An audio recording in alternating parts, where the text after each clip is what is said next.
We added these suction grab bars to our guest bathroom because my parents and grandparents stay with us pretty often, and we needed something that could give them a little extra support without having to drill permanent holes in our walls. The company TAILI sent us this 2-pack of suction grab bars, and the installation could not have been easier. Once you position the grab bar where you want it, you just press it firmly against the wall and lock both suction levers into place, and that is it. After installing it, I wanted to see how secure it really felt, so I gave it some pretty hard pulls and it stayed firmly in place. I even used it to help support my body weight and pull myself up a few times, and it did not budge.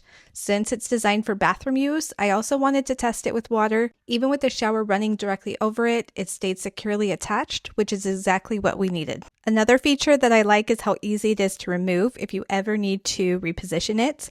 There are little release tabs built into the suction cup, so instead of struggling to pry it off the wall, you just pull the tabs and it releases instantly. The biggest thing to make sure you're attaching them to a smooth, non-porous surface that's clean and dry. We tried attaching these into our other bathroom that has subway tile, and it would not stick due to the grout in between. It couldn't get a seal. So just make sure you have a smooth surface before you buy these.